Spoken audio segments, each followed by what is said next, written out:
Nós queremos convidar as pessoas, os amigos que estão aí no hall de entrada para virem, e também os que estão mais atrás e nos corredores que podem vir mais aqui à frente e ocuparem as cadeiras vazias aqui, que estavam reservadas, mas agora quem chegou, chegou, né?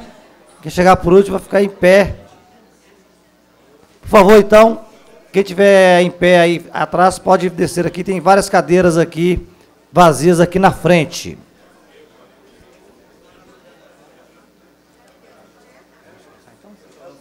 A saúde não chega.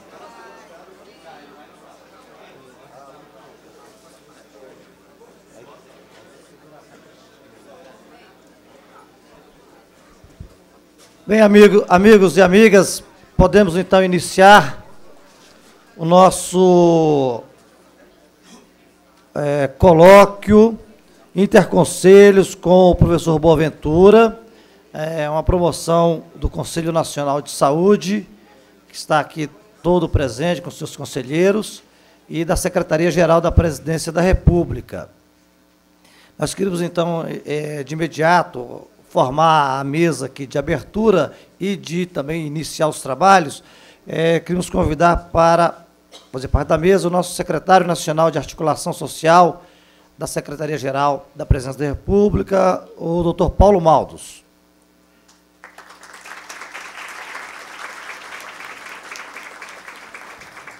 A representante do Conselho Nacional de Saúde, representando aqui todos os conselheiros de saúde, do Conselho de Saúde, e também os demais conselheiros dos demais conselhos que estão presentes aqui, mais de 36 conselhos nacionais presentes, a nossa companheira Socorro da CONTAG.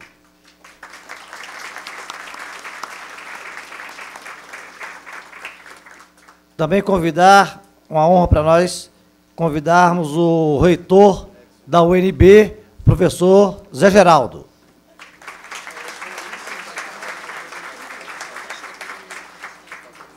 Convidar também para fazer parte da mesa o nosso diretor de participação social da Secretaria-Geral da Presidência da República, o professor Pedro Pontual.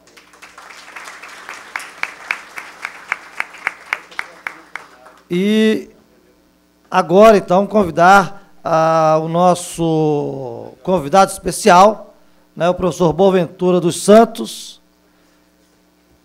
Prazer, professor. Professor Boaventura dos Santos é sociólogo, doutor em Sociologia do Direito pela Universidade de Yale, atualmente professor catedrático da Universidade de Economia da Universidade de Coimbra, em Portugal, e diretor do Centro de Estudos Sociais, o SES, na mesma instituição, com extensa atuação e obras nas áreas da democracia e participação social. E muito mais do que isso que a gente sabe. Professor, muitos alunos seus estão aqui, eu tive a oportunidade de conversar com alguns ali fora, portanto, para nós da Secretaria-Geral é uma honra tê-lo aqui mais uma vez, estivemos ontem com você, então, e agradecer a presença de todos. Meu nome é Marcelo Pires, eu sou aquele que fico recebendo as ligações aí, falando com vocês, insistindo com vocês, para que vocês venham aqui nas atividades que a gente promove da Secretaria-Geral, junto com os Conselhos Nacionais. Essa relação cada dia estreita mais, e para nós é importante isso, para a participação social mais ainda.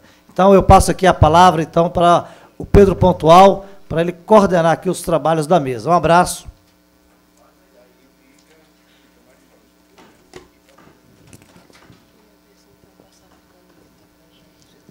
Bem, bom dia a todos e todas. Sejam muito bem-vindos e bem-vindas a esta atividade do colóquio Interconselhos, né, com a honra da presença do professor Boaventura de Souza Santos, né, que, para além das apresentações formais dos seus títulos, eu acho que a coisa mais importante que sintetiza o professor Boaventura é um intelectual verdadeiramente orgânico, né, as melhores causas da humanidade, dentre elas a democracia participativa.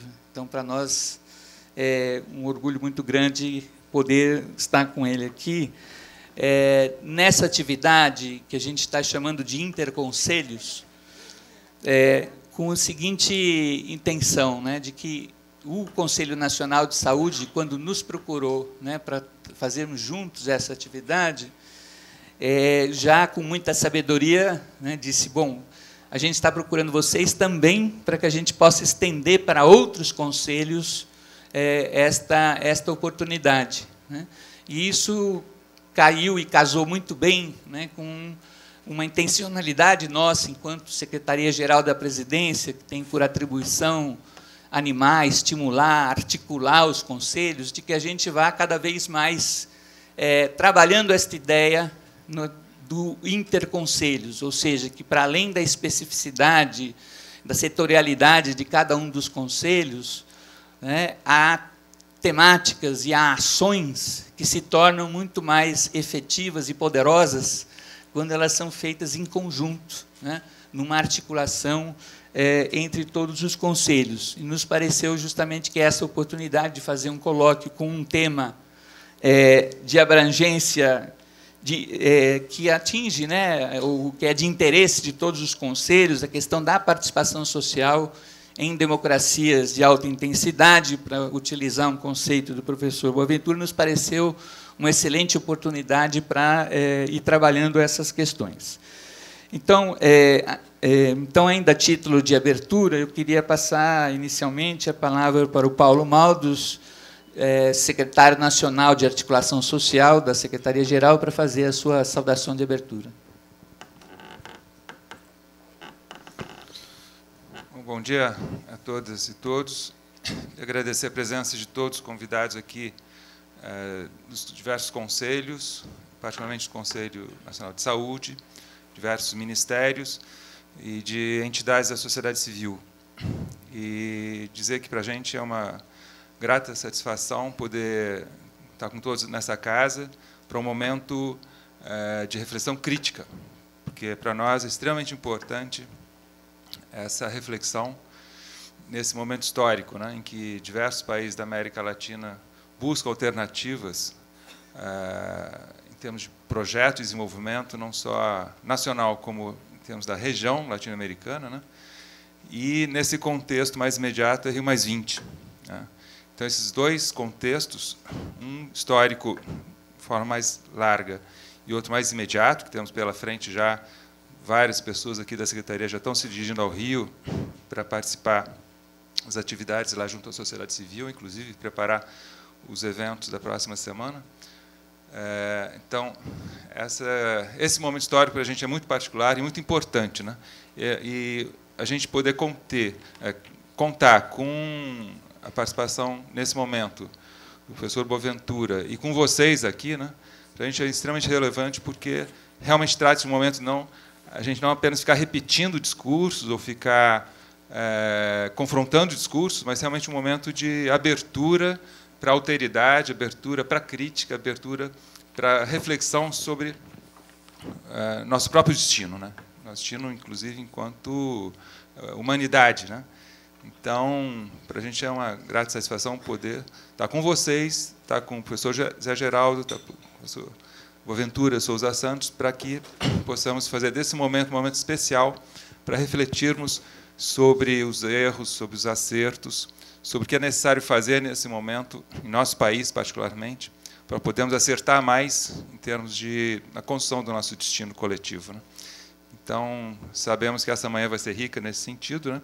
E vai nos dar muitas ferramentas conceituais, pode nos abrir muitas perspectivas para atuar não só nesse contexto, nas atividades que vamos atuar todos na Rio+20, como também pode nos fortalecer em termos de rever nossas estratégias, nossos métodos, nossas formas de encarar tantas questões ligadas ao destino da nossa sociedade humana.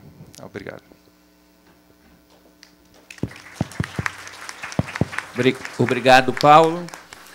Queria comunicar a vocês que essa atividade está sendo transmitida online, né, para todo o Brasil, através do trabalho ardoroso, né, da equipe do SERPRO e do próprio Conselho Nacional de Saúde, a quem nós nós agradecemos muito.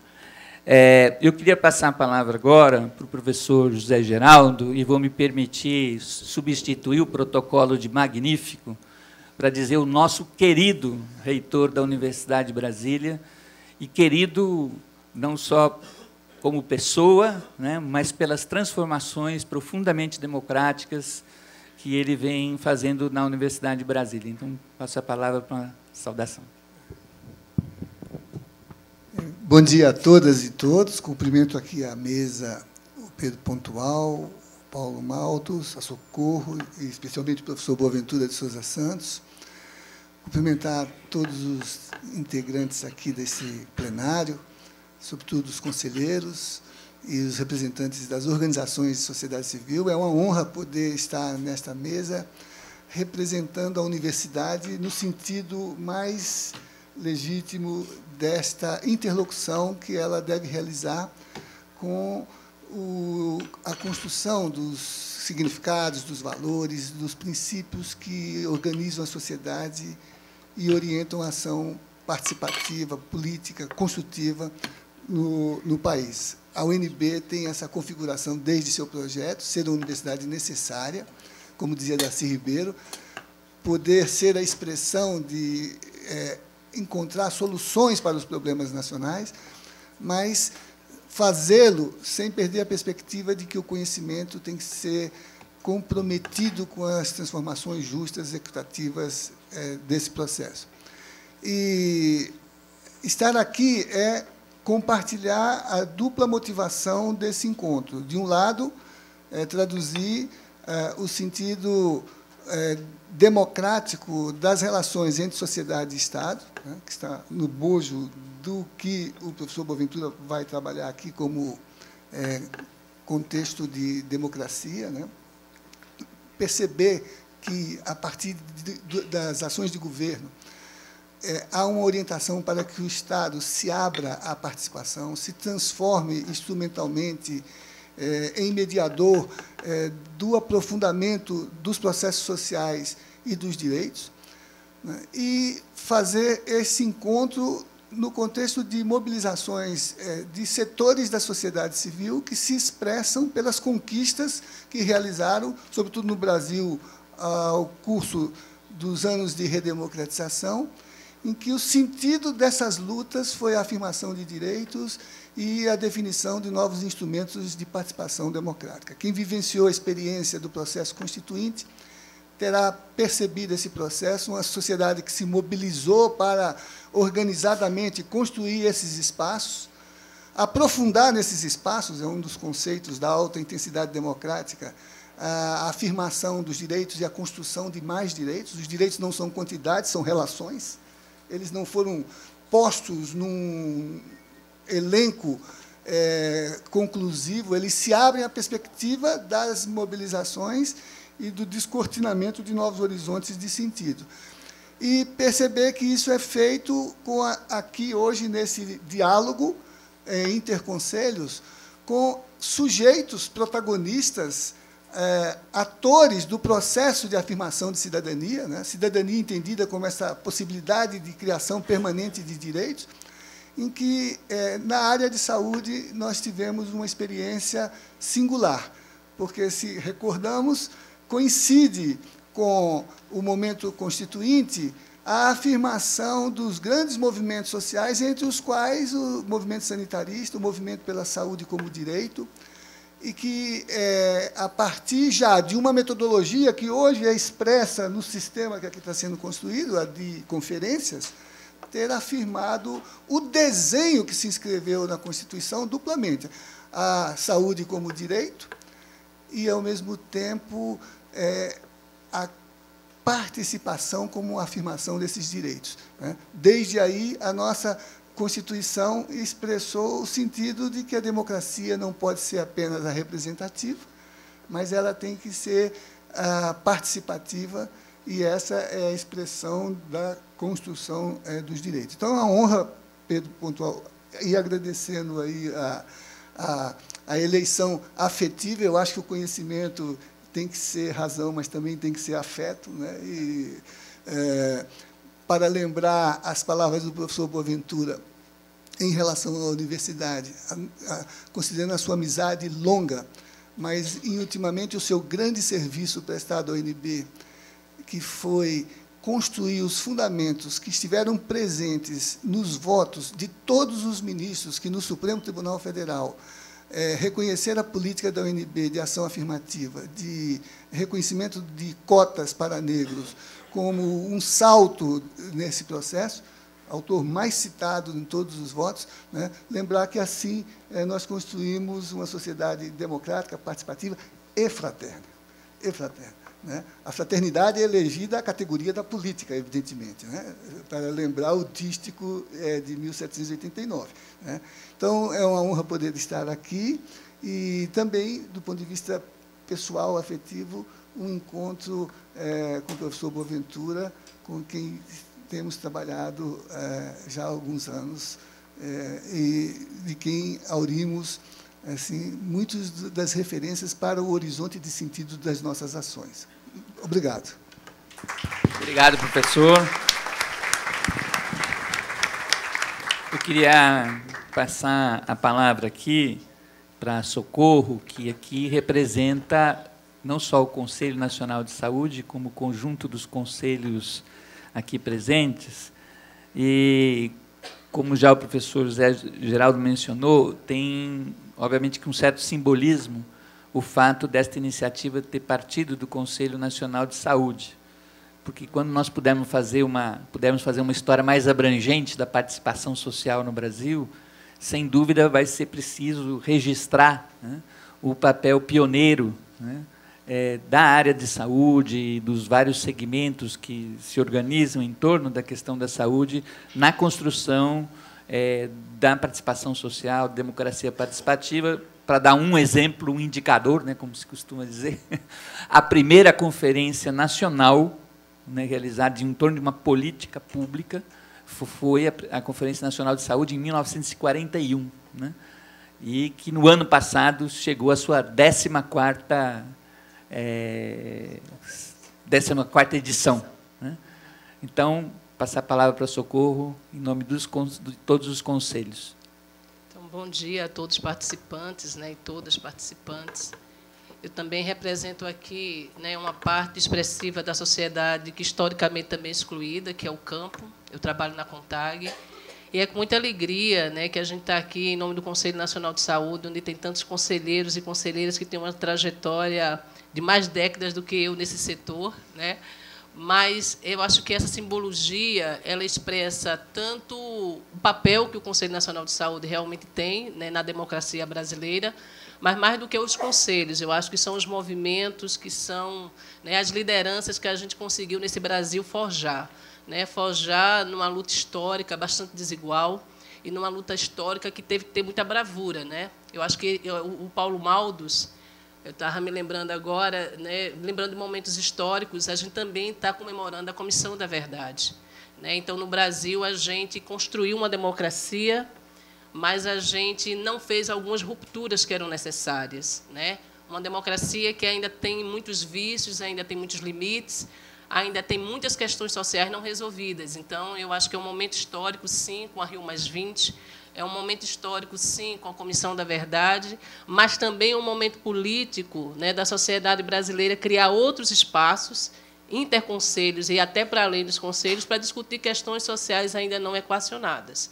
E acho que a simbologia vem também tanto das políticas sociais, mas vem de outras respostas que o Estado brasileiro não conseguiu dar, né? Está aí a questão da reforma agrária. Então, eu acho bastante oportuno que a gente esteja aqui, porque discutir direitos, discutir cidadania, né, implica repensar o papel do Estado. De fato, a saúde teve um papel determinante. Me lembro muito de uma expressão do professor Nelson Rodrigues, que ele coloca, né, que a saúde conseguiu até aventar uma reforma do Estado brasileiro, mas a gente sabe que essa reforma, de fato, não aconteceu, né? E ela precisa se consolidar. E ela se consolidar numa dimensão que responda à necessidade da sociedade brasileira. Esse desafio está colocado. Então, eu acho que é com muita alegria que o Conselho Nacional de Saúde se coloca como protagonista dessa iniciativa. Acho que o governo brasileiro acerta, né, quando assume para si também essa responsabilidade junto com o Conselho Nacional de Saúde, acerta também quando chama outros setores, por exemplo, da academia, para ajudar a gente a pensar. Acho que também queria fazer uma referência que o Brasil tem mudanças expressivas e a gente não se apropriou de todas essas mudanças, né? Mudança demográfica, mudança climática, mudanças políticas, e a gente precisa também se apropriar dessas leituras, dessas interpretações, para pensar o futuro que a gente quer e sociedade que a gente quer. Então, e isso só vai ser possível com os sujeitos que fazem a política. Né? Então, como é que a gente vai reinterpretar esse país, como é que a gente vai entender essas mudanças se nós, sujeitos dessa história, não estivermos nesse espaço, dialogando com a academia, dialogando com a gestão pública, dialogando com quem pensa a política para esse país. Então, acho que é muito acertado, né? E eu me lembro muito de que no Plano Nacional de Direitos Humanos, né, no 3, um dos grandes avanços que trazia na edição do Plano Nacional de Direitos Humanos era exatamente o espaço permanente interconselhos. Eu vibrei com aquela proposta. Então, eu acredito que, à medida que o governo brasileiro também assume isso com o Conselho Nacional de Saúde, com outros conselhos e outros setores da sociedade, acho que é um marco na história. É um marco na história. E, por último, eu queria colocar, né, de que a gente também está fazendo outras lutas políticas que estão fora desses espaços formais. Né? Mesmo com o governo que a gente ajudou a eleger, a gente está aqui, né, permanentemente com pautas da sociedade civil dizendo qual é o país que a gente quer. Muitas respostas não têm sido dadas, algumas vêm sendo acenadas, mas isso para dizer que, além de estar nos conselhos, nós estamos fazendo luta política no locus onde a gente vive essa contradição. Eu acho que a contribuição do professor Boaventura, quando diz a democracia tem que ser naquele local onde o sujeito vive, então, professor, a gente está aqui, são sem terra, são trabalhadores, são operários, são bancários, são gestores, são professores, né? É movimento de mulheres, é movimento LGBT, é movimento negro, é movimento indígena. Todos nós queremos dizer aqui para esse país qual é o Brasil que a gente quer. E o senhor tem tido é uma referência muito importante para todos nós. Então, é um prazer, uma alegria estar aqui, né, podendo repensar um pouco essa nossa história, essa nossa trajetória. Obrigada.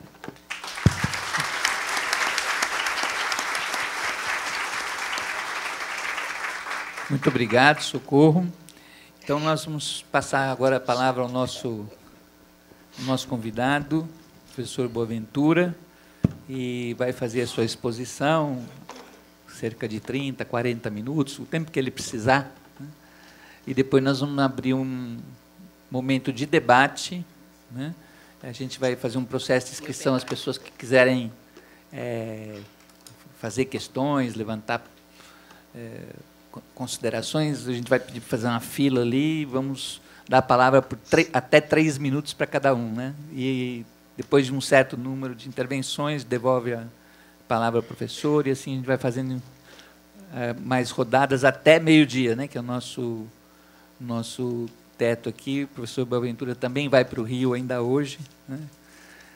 Então, com a palavra, nosso querido Boaventura. Muito obrigado, Pedro Pontual, muito obrigado aos meus colegas e amigos da mesa, e muito obrigado a todos vós, conselheiras e conselheiros, por estares aqui hoje, nesta sessão que eu tenho muito gosto em partilhar convosco, porque aprecio bastante as lutas em que tendes vindo a participar, e precisamente como a Socorro dizia, dentro e fora do Estado. Em democracia, nós temos que não fazer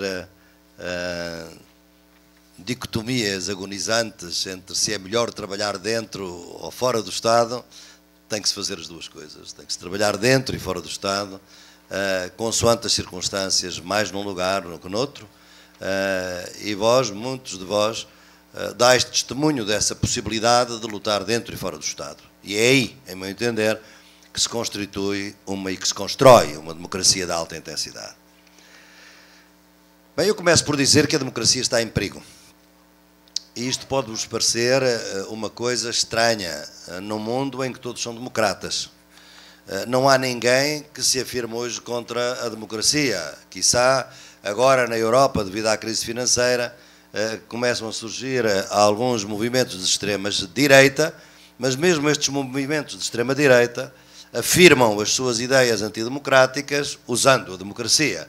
Não é novo, foi assim que o Hitler também o fez, mas, de todo modo, a democracia parece hoje ter uma hegemonia mundial grande, tanto assim que, para o Banco Mundial e para o Fundo Monetário Internacional, a democracia se transformou numa condicionalidade para a assistência ao desenvolvimento, e ao analisarmos os documentos da Rio+20, aí está a democratização, a democracia como uma palavra absolutamente dominante.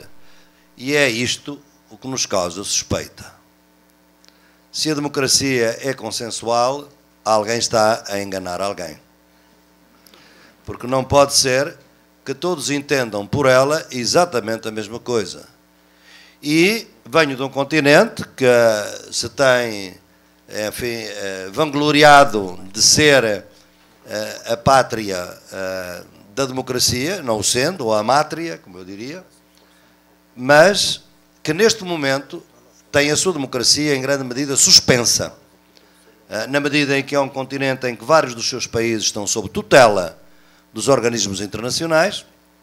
Nada de novo para vós, já passastes por isso, mas encontraram aqui na América Latina, uns de uma maneira, outros de outra, soluções mais criativas do que aquelas que a Europa está neste momento a encontrar. E porquê é que é menos criativo? Bem, é que, por um lado, a Europa acreditou exatamente naquelas receitas que agora se viram contra ela. E acreditou exatamente porque nunca pensou que aquelas receitas se aplicassem a elas.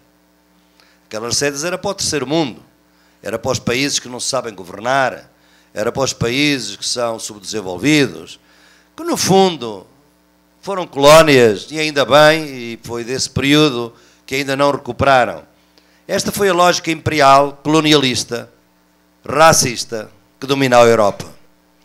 E, dramaticamente, a Europa é hoje vítima disso. Vítima desse colonialismo que não soube superar, desse racismo que não soube superar, e está numa posição angustiante, de alguma maneira, onde, por um lado, não parece que tenha muito que ensinar ao mundo. Eu, num livro recente que escrevi sobre Portugal, ensaio contra a autoflagelação, defendo, está publicado aqui no Brasil, pela Cortês, eu defendo e vou mostrando as lições que outros países de outro mundo, não europeu, nos poderiam dar perante situações de crise da dívida pública ou da dívida privada. Desde a Argentina ao Equador, desde a Tanzânia à Indonésia, etc. O próprio Brasil. A Europa tem muitas dificuldades em ensinar, dá-me a impressão que não tem nada a ensinar, e tem muitas dificuldades em aprender. E tem muitas dificuldades em aprender, fundamentalmente devido a esse preconceito colonialista, que faz com que, quando uma inovação tem lugar fora da Europa, normalmente é desqualificada como sendo, está bem, isso é no Brasil, é assim, mas nós aqui é diferente. Eles têm lá uns problemas que nós não temos. É na Índia, sim, eles têm lá os problemas que nós não temos. Portanto, nós somos sempre a solução, eles são sempre os problemas. Isto acaba de se inverter e é historicamente muito importante do ponto de vista teórico, político, para todos nós que temos vindo há muito tempo a alertar que isto é uma maneira imperial de entender o mundo, que os cientistas sociais que se pautam por este saber são colonialistas e não são capazes de dar conta adequada do mundo, e que aceitaram determinados conceitos de uma maneira acrítica porque nunca se puseram a pensar nas suas verdadeiras origens e nunca puderam ler com atenção o muito saber que foi criado neste continente, em África e na Ásia, sobre esses conceitos fundamentais. Se tomarmos o conceito do desenvolvimento, vemos logo isso, não? É uma narrativa hegemónica desde pelo menos 20 de janeiro de 1949, quando o presidente Truman disse que agora é a era do desenvolvimento, e naquele dia, a esmagadora maioria dos povos do mundo transformaram-se em subdesenvolvidos. É uma armadilha teórica muito bem feita e política, que é o definir um futuro glorioso para todos, o desenvolvimento, faz de imediatamente uma divisão abissal no mundo entre meia dúzia de países que são desenvolvidos e o resto, que é a esmagadora maioria da população mundial, que é subdesenvolvida. E estes países, com as suas diferenças, com as suas diferentes histórias, diferentes culturas, diferentes filosofias, de repente são todos atirados para o mesmo saco, para a mesma categoria de subdesenvolvido. E não é apenas subdesenvolvida a sua economia, são subdesenvolvidas as suas culturas, as suas instituições, os seus hábitos de vida, as suas formas de convivência, as suas formas de solidariedade, as suas relações de vizinhança.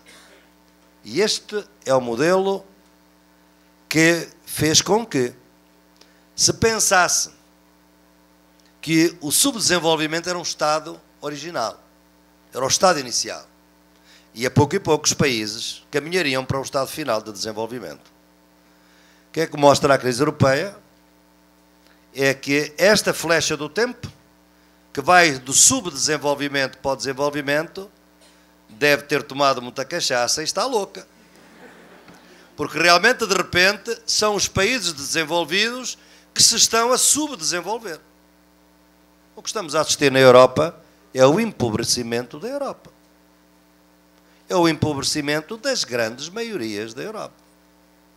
Cortes salariais, cortes nas pensões, cortes nos direitos laborais, cortes nos serviços públicos, privatização dos serviços públicos, privatização da saúde, privatização da água.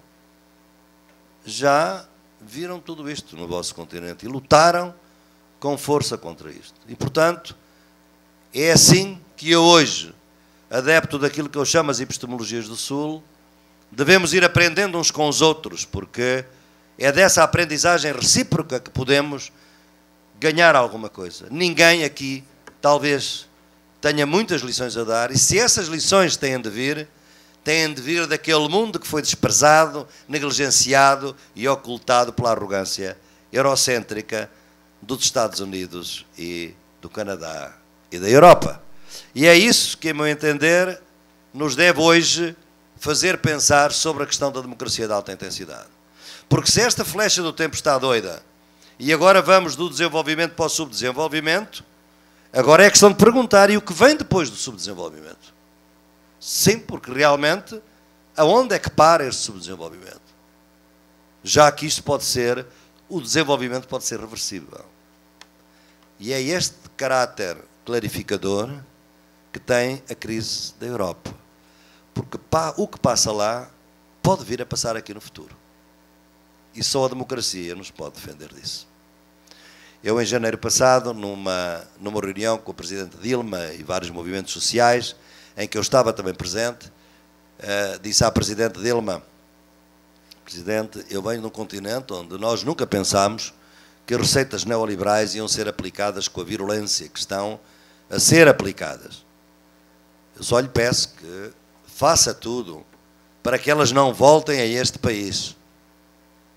E a Presidente Dilma disse: Professor Boaventura, esteja descansado, o Brasil está vacinado contra o neoliberalismo.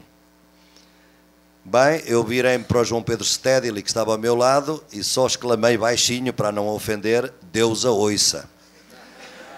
De modo que nós estamos numa situação em que é preciso realmente estarmos de alerta. Porquê? Porque a democracia está em perigo e já vamos ver porquê. Em grande medida, a democracia hoje está a ser exercida por não-democratas. E a democracia representativa liberal não tem mecanismos de defesa contra as forças antidemocráticas. Vimos isso exatamente na Alemanha. E podemos ver isso em muitos outros contextos. E muitas vezes esta não-democracia entra por uma porta travessa. Não entra com brutalidade de exércitos ou de ditaduras hoje. Ela entra por um esvaziamento progressivo que está a levar ao que eu chamo um totalitarismo gradual, que vai minando a sociedade. olhem para a Europa e vejam como todos estes direitos estão a ser minados, postos em causa. A Espanha será a próxima vítima, a Itália vem a seguir, talvez depois a Europa acorde, talvez seja depois tarde demais, mas de todo modo, o que se está a passar é uma suspensão da democracia. Mas não há nenhum estado de exceção. Não há nenhum tribunal constitucional que venha dizer isto é inconstitucional. Está-se a aceitar este estado de exceção, que não é aquele estado de exceção que de antes se declarava contra terroristas, contra inimigos, etc. É um estado de exceção contra o cidadão comum, para defender o estado do cidadão comum e dos seus direitos e das suas expectativas. E assim, nós podemos ter vários países que estão de facto a ser governados por gente que não foi eleita. Ainda hoje, a Grécia é governada por alguém que não foi eleito, Lucas Papademos. A Itália é governada por quem não foi eleito, Mário Monti. Em Portugal, um dos políticos mais influentes no governo, António Borges, não foi eleito. O Banco Central Europeu, Mário Draghi, é outra instância não eleita. O Presidente da Comissão Europeia, Durão Barroso, não foi eleito. Então, onde é que está a democracia europeia? Mas o mais grave é o seguinte, não é o facto desta gente não ser eleita, é de pertencerem todos à mesma empresa. Nós voltamos ao colonialismo histórico, todos se lembram aqui das companhias majestáticas, dos colonialistas portugueses e ingleses. A Goldman Sachs é exatamente a companhia majestática do nosso tempo.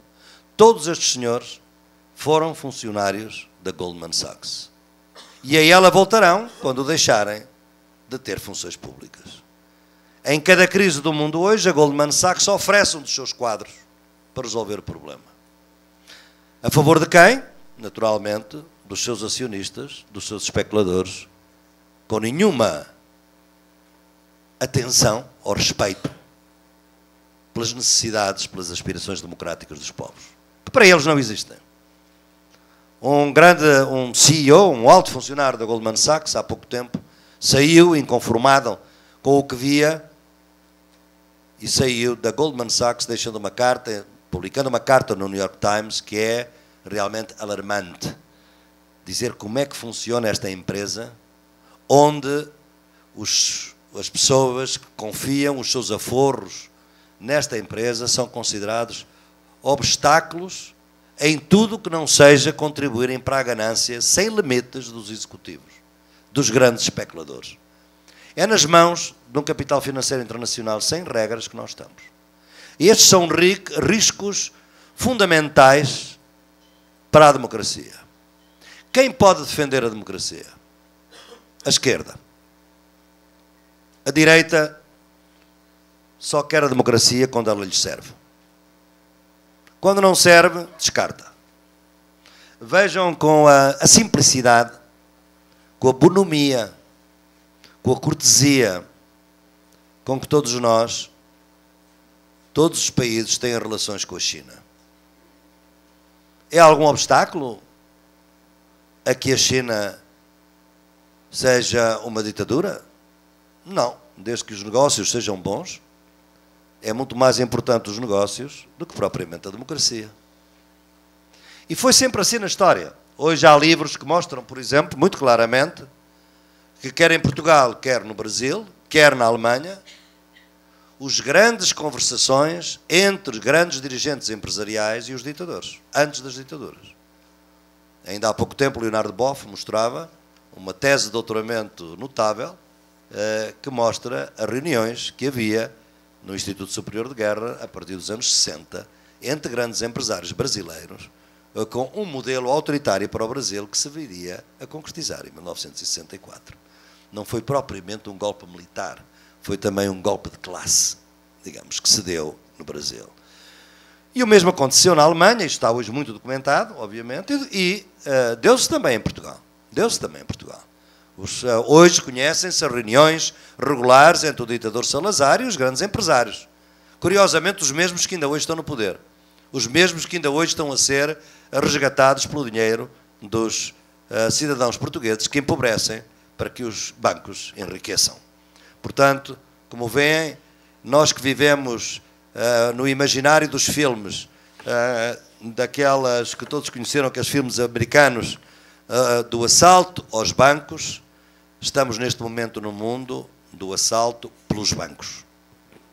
E esta é a situação em que a gente, de alguma maneira, se encontra, e ninguém pode pensar que está livre desta ameaça. O capitalismo desenvolve-se de uma maneira desigual, neste momento tem certas formas predadoras de um certo tipo num continente, de outro tipo noutro continente, mas o sistema é global. Se na Europa é um ataque fundamental aos direitos sociais, porque o que está em causa é a destruição do Estado de bem-estar, do Estado social, dos serviços públicos, da social-democracia europeia, é isso que está em causa. E há muito tempo. E a crise do euro não se explica sem um golpe do dólar contra o euro, exatamente para impedir que o euro pudesse ser uma moeda de referência mundial, porque o dólar não tem outra sustentabilidade económica senão a sua moeda e a credibilidade da sua moeda. E, portanto, nós temos uma situação em que, perante uma crise deste tipo, nós não somos capazes de imaginar um futuro que não seja um futuro mais democrático, porque ele, se não for mais democrático, pode ser a barbárie. Lembram-se das velhas dicotomias da Rosa Luxemburgo, socialismo ou barbárie? Pois é bem possível que neste momento estejamos aí, sem saber muito bem o que é que pode vir depois daquilo que nós temos. E, portanto, é por isso que eu digo que a esquerda, sim, pode defender a democracia, a direita, não. As esquerdas, eu tenho vindo a escrever umas cartas às esquerdas porque me angustia tremendamente a divisão entre as forças de esquerda, a excessiva partidarização das esquerdas, a incapacidade de negociarem, e todos nós sabemos que a experiência histórica deste continente é que das divisões da esquerda se aproveita a direita. Sempre foi assim. Eu disse aqui nas sessões, mas muitos talvez não estivessem, como ainda recentemente na Argentina vivi de uma maneira dramática essa divisão entre os diferentes movimentos de esquerda. Porque se estava a organizar uma sessão comigo, todos queriam ter uma sessão comigo, mas na Argentina estão divididos entre aqueles que acham que a Cristina Kirchner é um governo progressista e negociam com ela e recebem fundos dela, e aqueles que pensam que a Cristina Kirchner é um instrumento da monocultura da soja e da mineração internacional e não querem receber nenhum financiamento nem se sentar à mesa com ela. Esta diversidade é saudável. O que não é saudável é que estes dois grupos de movimentos não se pudessem sentar à mesma mesa comigo. Porque não era por mim. Não se enfrentavam na mesma sala uns aos outros. Ora, se isto é assim, quer dizer que o inimigo de esquerda é mais forte que o inimigo de direita. E este é o risco. Portanto, eu estou-vos a alertar antes de entrar propriamente no meu tema, diretamente, porque tudo isto é o meu tema, obviamente, é os riscos que nós corremos. É os riscos que nós corremos. E aqui bem perto, na Bolívia e no Equador, nós estamos a verificar exatamente que a predação do capitalismo não é aquela da Europa, que é a destruição do Estado Social, é outra. É a mineração a céu aberto, são os megaprojetos, é a contaminação das águas, é a degradação dos territórios indígenas, é a destruição dos ecossistemas, é a mineração a céu aberto, sobretudo, para explorar montanhas, para fazer explodir montanhas, onde o conteúdo de minério é de 0,01%. Portanto, uma destruição enorme, com uma grande contaminação de água. Esta é outra fase daquilo que nós chamamos a acumulação, que antes se chamava primitiva, e que, longe de ser uma fase do capitalismo, é uma constante do capitalismo. E este continente está, neste momento, com essa grande contradição de ter lutas políticas muito avançadas, com governos progressistas, mas um capitalismo predador a querer obrigar a América Latina a manter o seu destino histórico, exportar natureza. O que vocês chamam a reprimarização da economia. Commodities, commodities, recursos naturais e não outra coisa. Este é o risco. Vamos, pois, iniciar um pouco e ver quais são verdadeiramente os riscos que nós corremos e por que razão é que só democracias de alta intensidade podem vir com eficácia a enfrentar estes riscos e levar-nos a umas soluções que sejam de mais profunda democracia. A democracia que temos não é falsa, é pouca. E como tal tem que ser reforçada por outras formas de democracia que a complementem, que a reforçam. São 7 as ameaças que nós enfrentamos hoje no mundo, mais nos países do que noutros, mas cada uma delas é uma ameaça forte e significativa. A primeira é a desorganização do Estado. Em muitos países, o Estado, está a sofrer uma atuação direta no sentido da sua desorganização ou profunda reorganização. Essa desorganização ocorreu por um mecanismo que conheceis aqui, mas que não foi ainda superado. É que, como sabemos, o Estado, este Estado que não é apenas repressivo, que foi assim que sempre as classes populares viram o Estado, foi com o Estado como repressivo. O Estado que dá porrada, o Estado que bate. O Estado protetor é o Estado das políticas sociais. E esse Estado é o Estado que cria interações não mercantis entre as pessoas. Para o fazer, o grande recurso foi a tributação, a reforma fiscal, que em muitos países foi profunda com o princípio da equidade, que os ricos devem pagar mais impostos que os pobres. Isto que parecia uma lógica absolutamente inatacável, é hoje uma enormidade, quase que não a podemos dizer a céu aberto, hoje em dia, porque nos vêm dizer imediatamente que isto é injustiça fiscal. Portanto, o que houve foi a desorganização do Estado, opera de uma maneira subtil, transformando o financiamento do Estado não pelos impostos, mas pelo recurso ao crédito. É esse o problema da Europa. Os países, não podendo tributar, endividaram-se externamente. Como nos impostos eles são soberanos, porque são eles que impõem os impostos, quando recorrem ao crédito internacional não são soberanos, são devedores. Não podem controlar as taxas de juros. E, portanto, são vítimas de especulação. A dívida soberana é um oxímoron, é uma contradição nos termos, porque os Estados não têm nenhuma soberania sobre a sua própria dívida neste momento. Portugal não tinha nenhuma necessidade de resgate se continuasse a pagar os juros que estava a pagar. A Espanha não tinha nenhuma necessidade de resgate. Vejam que a Espanha, só para o setor bancário, não para o setor global, pediu mais dinheiro agora que Portugal alguma vez pediu. 100 mil milhões de euros, enquanto o resgate a Portugal foram 78 mil milhões. Para o conjunto. Portanto, a especulação fez com que o Estado se começasse a desorganizar, e essa desorganização tem vindo a ter, hoje, outra faceta. É que começa a considerar-se como hegemonia, foi o que foi o neoliberalismo, que o Estado, e é por isso que é muito importante manter a ideia de governos progressistas aqui na América Latina, porque são eles os que estão a combater isto, os únicos que combatem isto. É que cada intervenção do Estado é uma interferência indevida nas oportunidades de lucro e de rentabilidade do capital. Portanto, o Estado não deve investir aí, não deve intervir na educação, não deve intervir muito na saúde, porque está a retirar ao capital justificadas expectativas de lucro.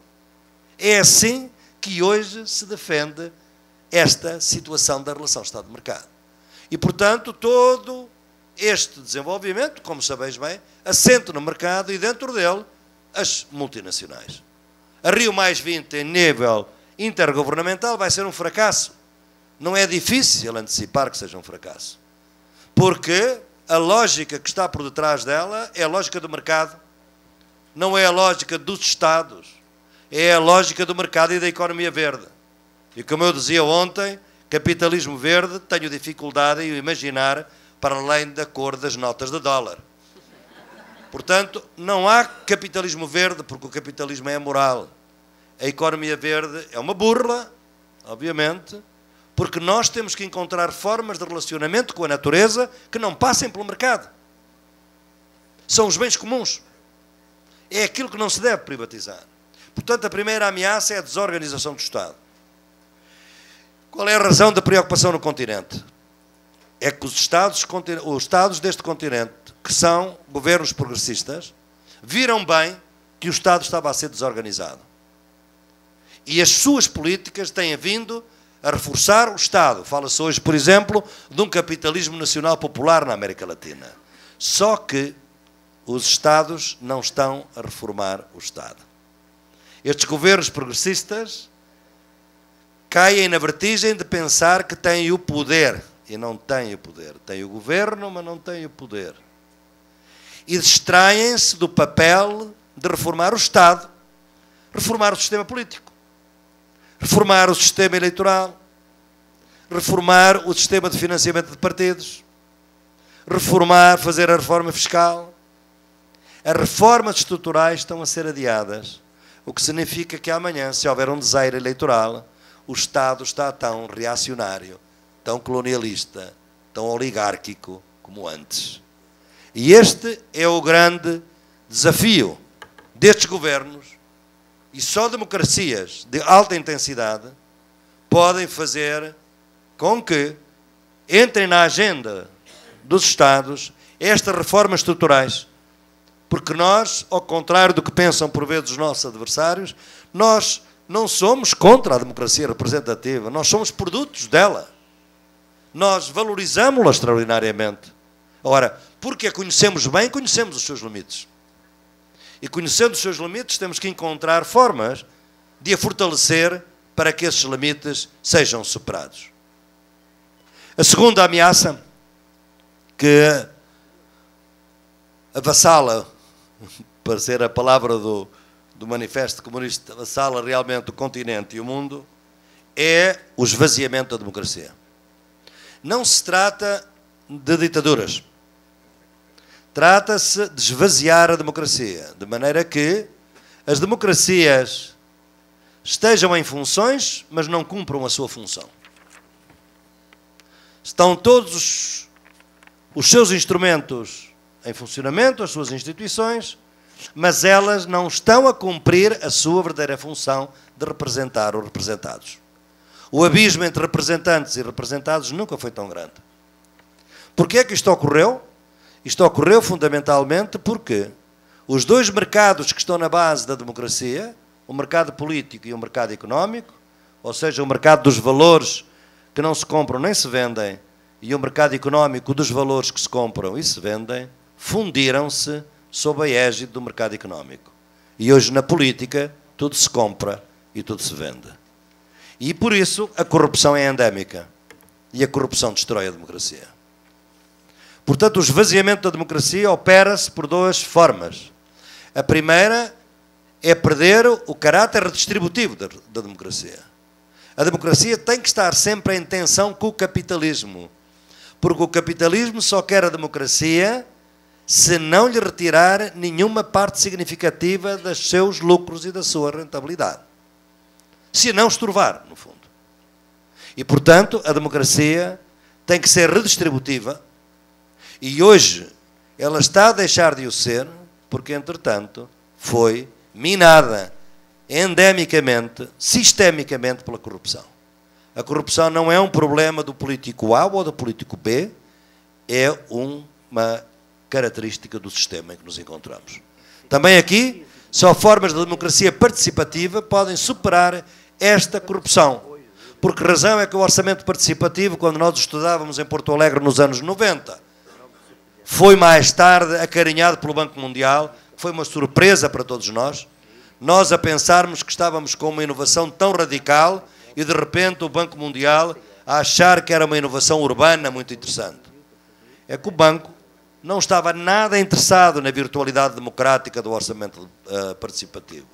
Mas, entretanto, tinha visto que o orçamento participativo era o melhor instrumento contra a corrupção. Eles tinham tido algumas experiências traumáticas, porque a corrupção, obviamente, é fomentada por eles na maior parte dos casos, mas, em alguns casos, tinham visto que a corrupção é tão grande que talvez o orçamento participativo permitisse investimentos com menos corrupção. E é claro, porquê? Porque a democracia representativa, o que ela faz é autorizar. Isto é, na democracia representativa nós não tomamos decisões. Nós elegemos os decisores. E, portanto, autorizamos-los. Isto só funcionaria bem se eles cumprissem os mandatos.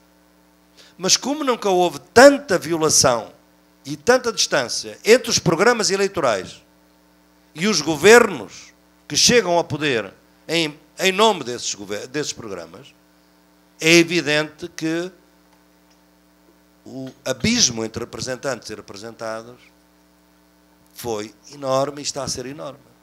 E a razão é esta, é que com o neoliberalismo hoje na Europa, só talvez o François Hollande, nesta crise, teve a coragem de o fazer. Porque até agora, qualquer líder que tivesse a coragem de dizer aquilo que ia fazer, nunca seria eleito.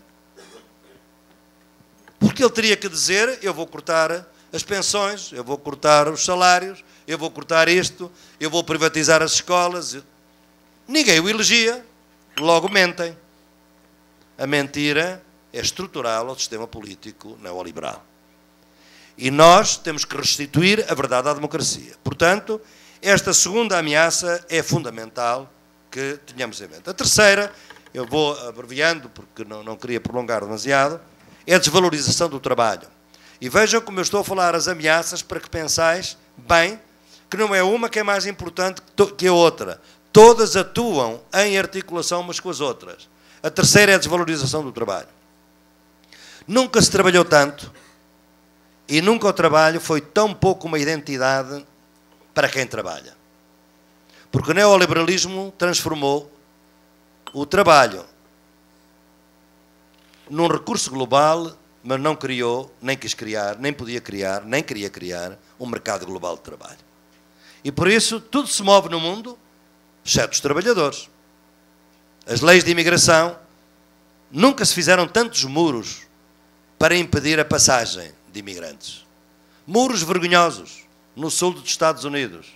Muros vergonhosos no sul da Argélia e no sul da Líbia. Muros vergonhosos também entre o Iraque e o Irão.